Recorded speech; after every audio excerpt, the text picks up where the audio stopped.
Angie, Rito, and Scott Tacinelli of Don Angie in New York, thank you so much for having me. Thank you so much for having us. Yeah, thank you. What are we gonna make together today? So today we're gonna make the Don Angie lasagna. Yeah. I want to be as Instagram famous as this lasagna. It's like a weird double-edged sword. We never like intended for it to be like an Instagram thing, but. Yeah, but it's not just Instagrammable, it's also very good.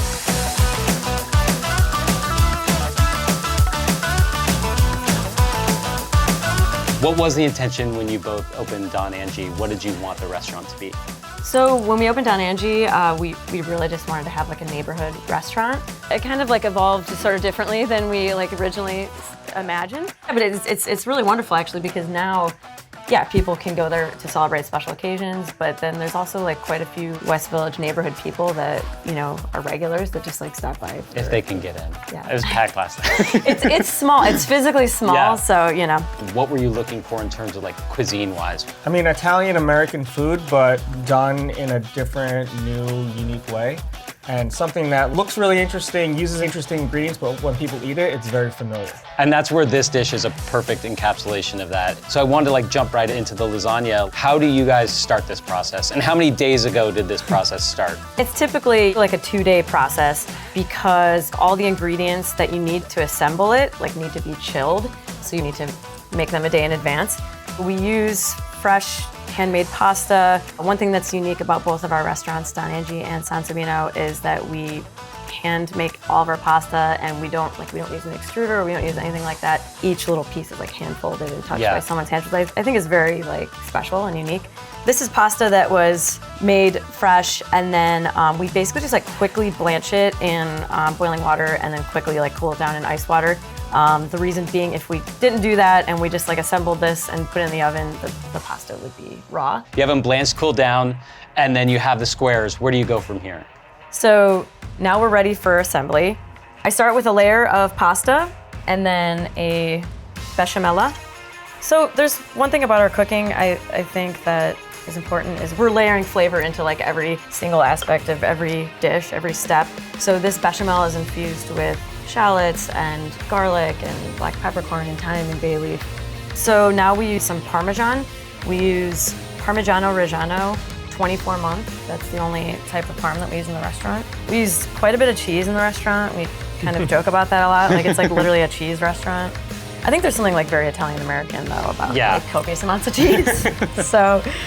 One thing to note here is when you build this, you need to leave about an inch and a half to 2 inches on the top without cheese, so that when you roll it, it holds together. Nice. So the next cheese is mozzarella. Okay. This is kind of like a classic, like American style mozzarella, the melty kind. So again, we're not going to be shy with this. Just a whole bunch of cheese Just in there. like a whole milk mozzarella. Exactly. Right? Yeah. So the next step is going to be to add another layer of the lasagna. That's done. So I'm going to add a little bit more of our bechamel up here. It's your glue. Exactly. This is going to seal the whole thing together. This bolognese, it does have aspects of a classic bolognese you'd find in Bologna, such as we use white wine, we use milk in there, a pancetta, but there are some differences, like we add a little bit more tomato. Usually there's hardly any tomato in a classic bolognese. We also add star anise, and we add Italian sausage to the mix, which gives like a really nice like licoricey, like fennel flavor. Yeah. That's typically not in like your classic bolognese.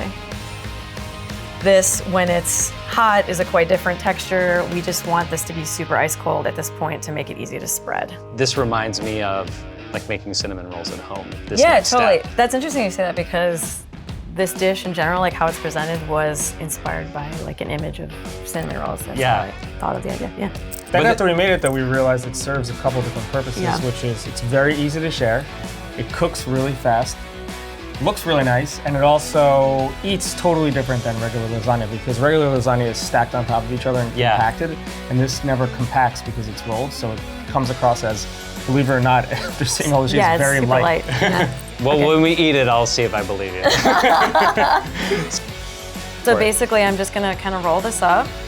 Trying to keep it pretty tight. This feels like a delicate process.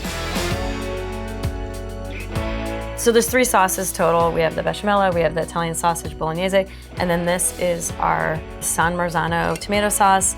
We use San Marzano DOP tomatoes, which are a lot pricier than like any other canned tomato, but I don't know, we feel like there's a major difference. We like appreciate like really good Italian ingredients, and this is one that we don't skip on.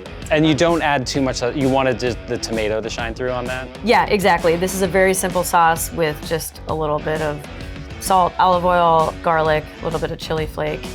You basically want this to be kind of bright and fresh, juxtaposed to the lasagna, which is, kind of rich. So now I'm just gonna cut the pinwheels.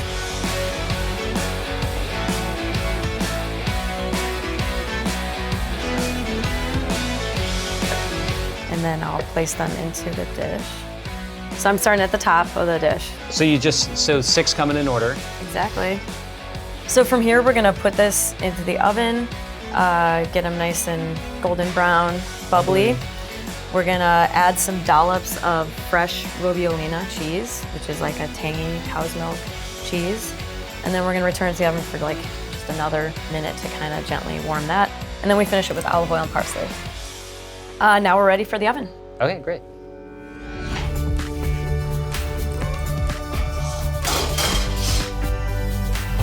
So we're gonna let this bake for about 12 minutes.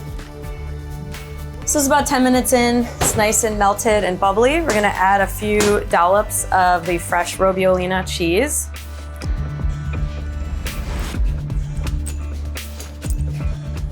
This cheese is super light, tangy, creamy. It adds like a really nice texture to the lasagna.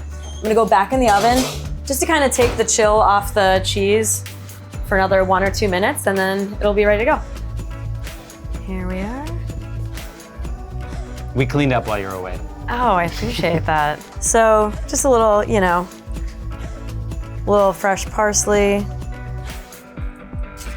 and some fresh, Any some particular olive oil. olive oil that you're looking for to like finish with there? Yeah, so we use a couple different types of olive oil at the restaurant. I think this one's best finished with kind of like a spicier, more vegetal, maybe like a Sicilian olive oil. Gotcha. And that's it. Nice. And now we get to eat it, the best part. Yeah, absolutely. What is the end-to-end length to make this dish? It's like, what, like 8 hours maybe if you calculate it. If you think about how long it takes to make the bechamel, how long it takes to make the pasta, how long it takes to cook the pasta, the bolognese, the tomato sauce. I mean, all those things individually take like, I don't know, a bit of time to make. Yeah. So yeah, collectively I'd say maybe 8 hours. I'm gonna grab it for it. Yeah, get in there, please.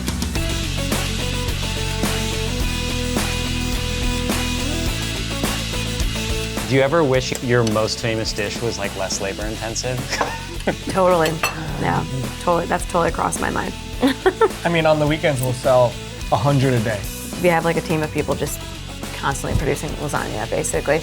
And the way that we make it, I mean, it's handmade. Each pasta sheet is handmade. Yeah. Each one is hand cooked, hand rolled. So it really is like, it's not easy to produce in the quantities that we produce it. But. What I love so much about it is like the pasta itself, because it's so thin, it's like such a nice delicate pasta, but still has like the strength to hold up. It makes it so tender because like when you have that beautiful handmade pasta, you want like that nice experience like you get here. And then like the sauce is like just a great counterpoint too, and you do get that freshness of the tomato. And like you're saying, like it eats lighter than you think, and it actually really does. I mean, a lot of like Italian American style lasagnas too are made with ricotta cheese, and it's delicious, but it can come across as like kind of heavy, you know. So I think our use of the Robbiolina instead of the ricotta really sets us apart for sure. Well, it's a dish that's like famous for a reason, because it's like, it doesn't just look good, it's style and substance. Thanks. Angie and Scott, thank you so much. I really appreciate it. Thank you. Thank you so much.